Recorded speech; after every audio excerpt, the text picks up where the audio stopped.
Dead End Hip Hop album review.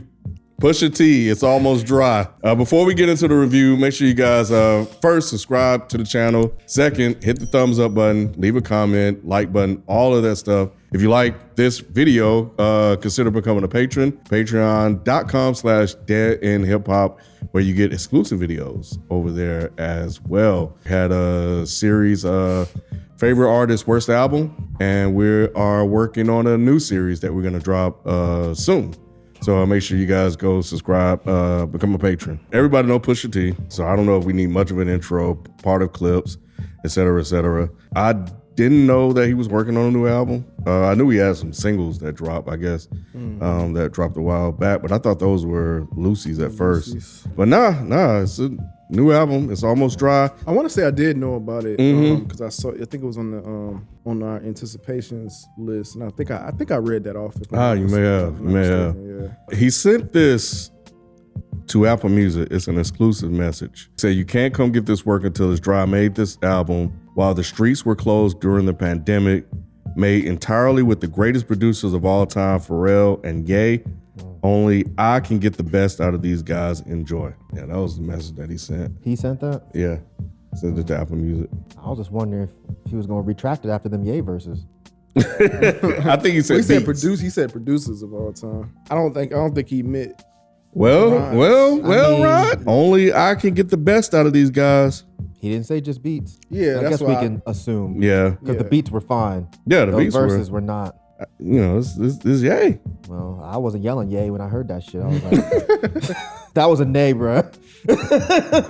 Both them verses was nay. I didn't think his verse of Dreaming in the Past was that bad though. I mean, it was a short verse, but it wasn't that bad compared to the other verse. No. Is that the one where he stole AR? Who was that guy we did? Oh, AR. Yeah. No, that was the second. That was the second verse he did. Yeah, that's Neck and Wrist. Yeah. Oh, okay, that's the one where he stole his whole style, man. I thought, but that was just that was just like that shit was funny. That was Beyonce's voice, though. That wasn't Kanye.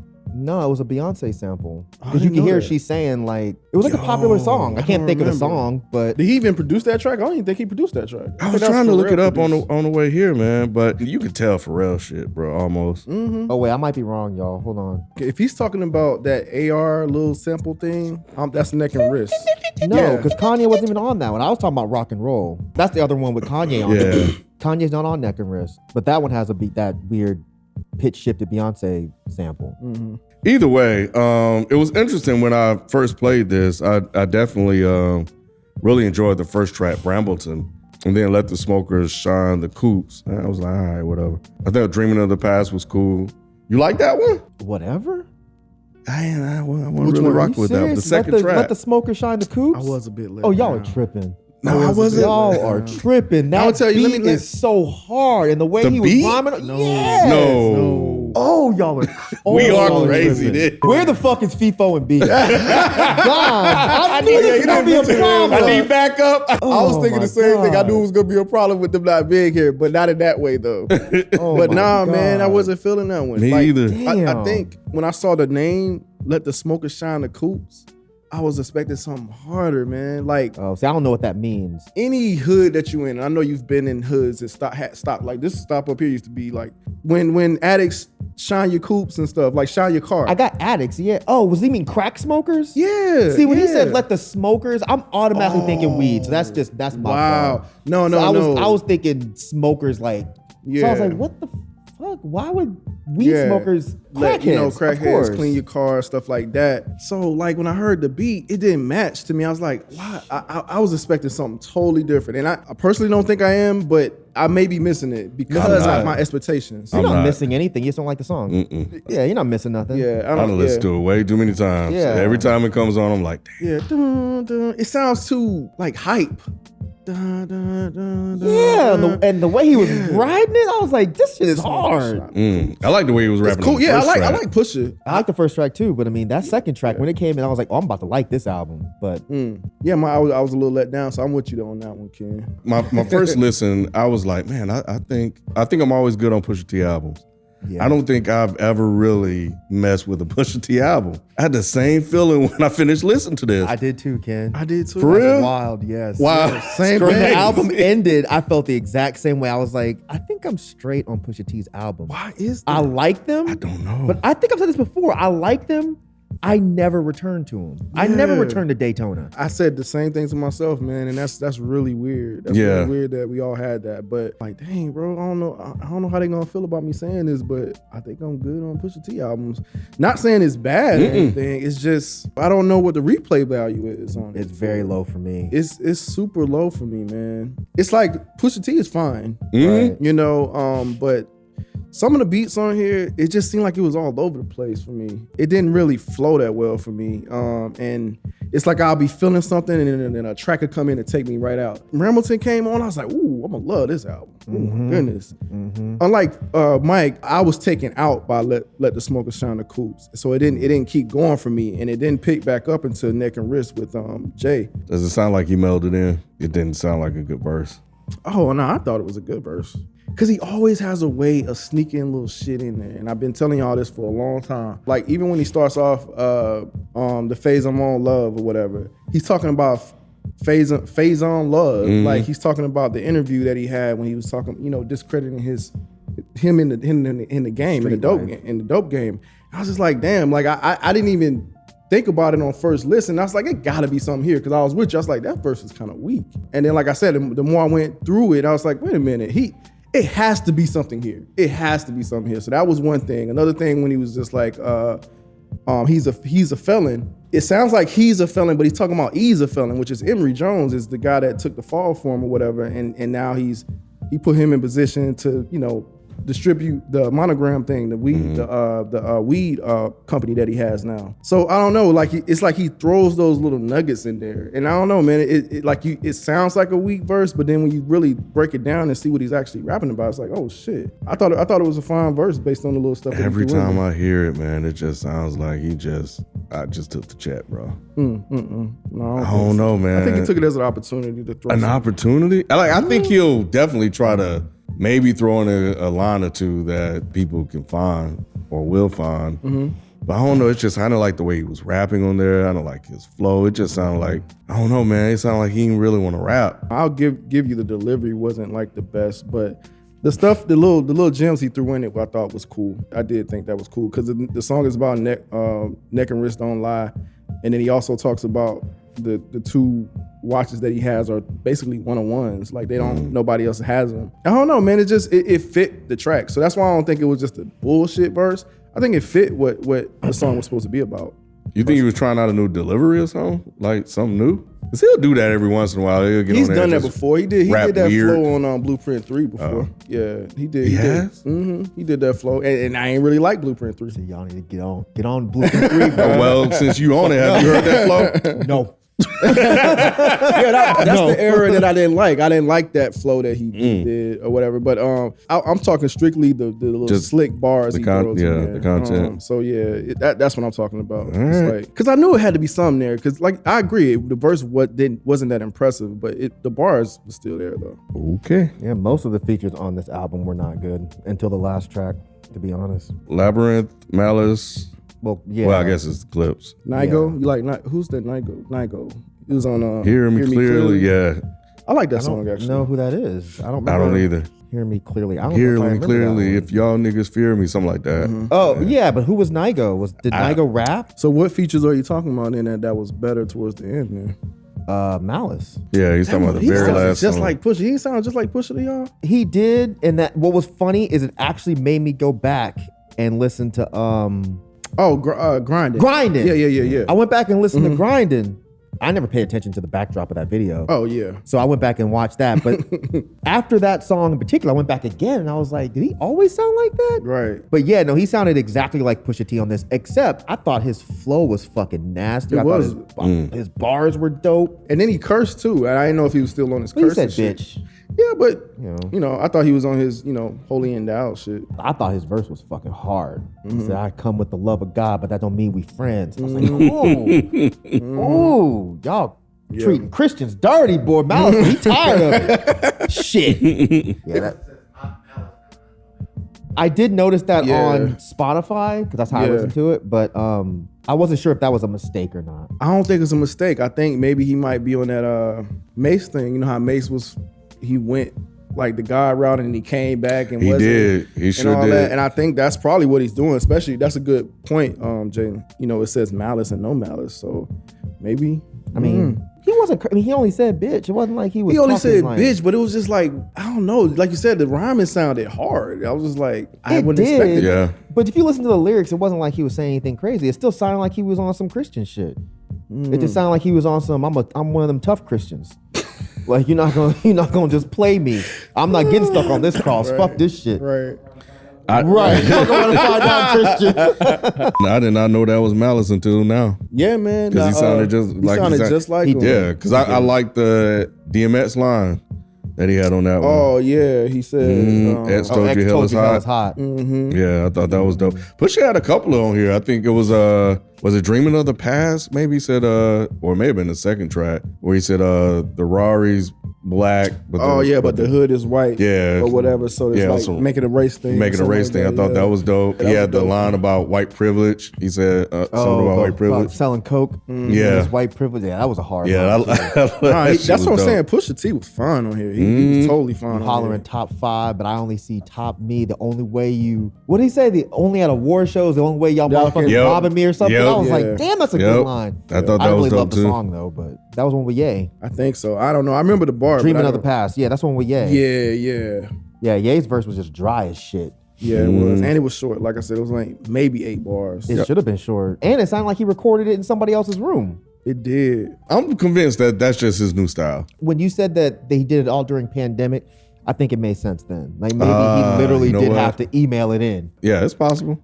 I wanted to go back for I Pray For You. I did like to hear that Lambreth is his name? Labyrinth, yeah. Labyrinth. Because I think he helped produce the beat too, right? I don't know. Yeah, he did. But that's the guy I found from the Euphoria, producers right? list. You can tell. Yeah, I was just damn, that's crazy. Yeah, signature voice. That's wild that he has a signature voice like that. That song was amazing. I definitely like the intro to Diet Coke. Yesterday's price is not today's price. Fat Joe. Yeah. I was wondering when somebody was gonna sample that. And Call My Bluff, I fucks with. I like that one a lot.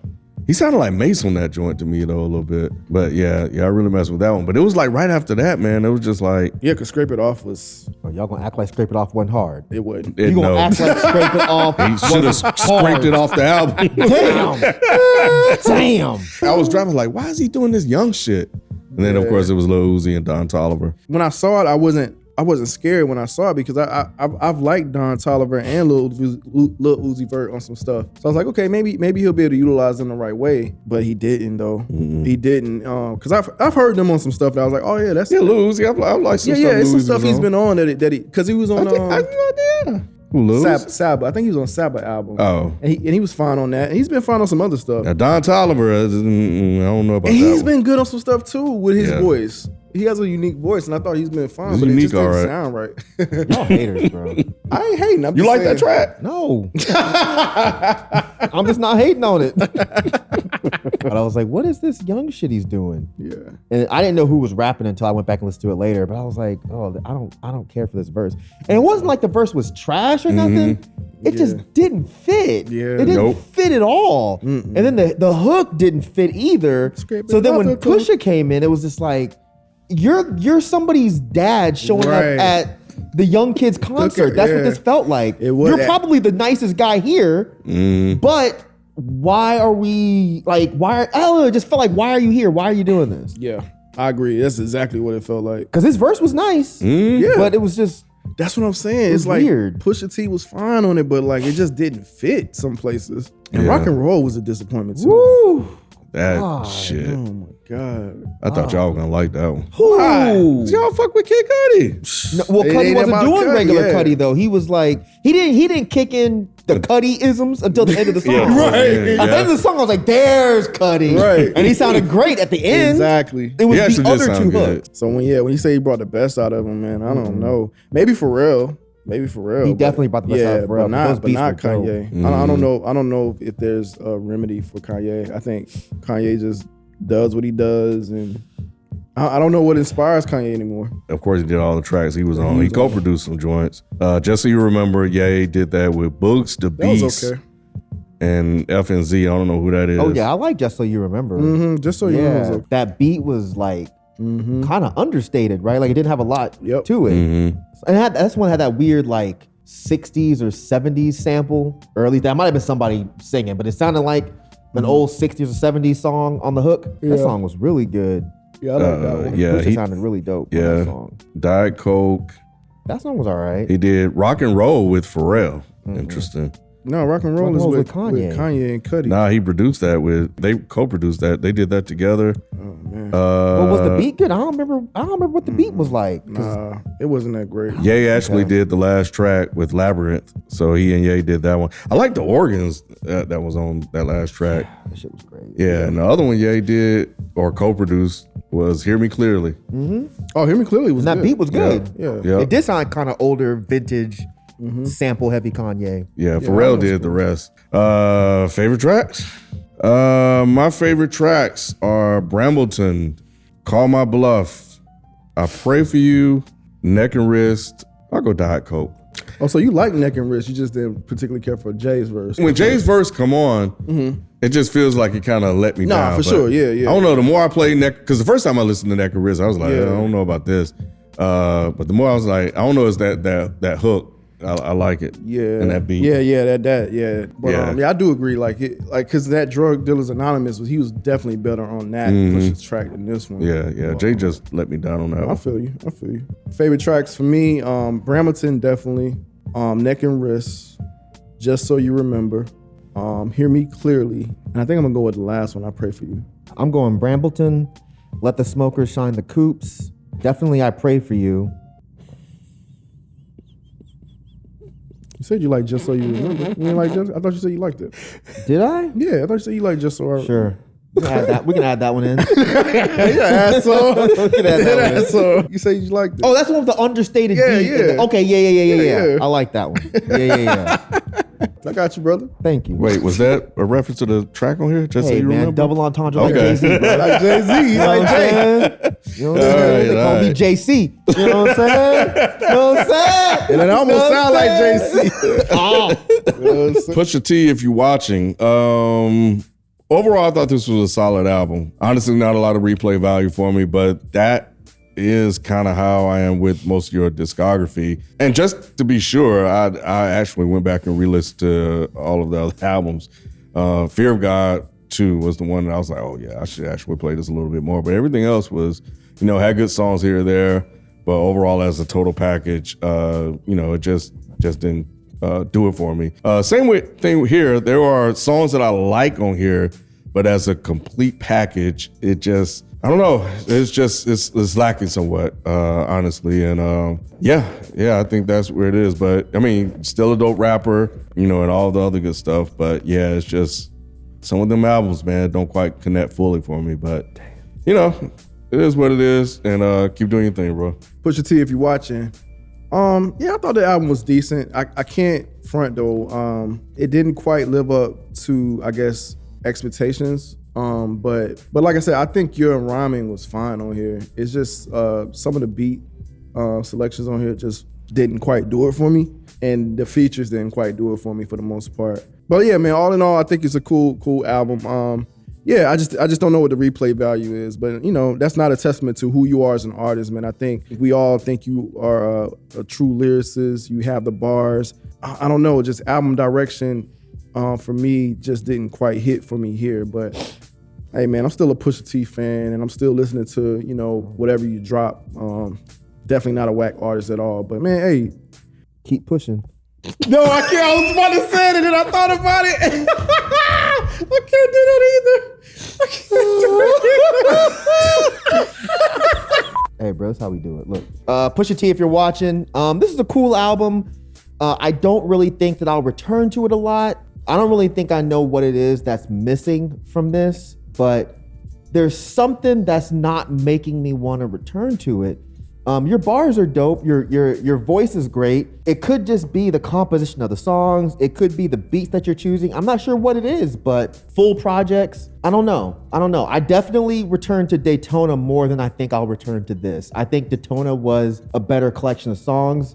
This one, I don't really feel like it was all you. It didn't feel like this is the album that we were going, I don't know. Either way, man, keep doing your thing, bro. And we'll see you in the next album.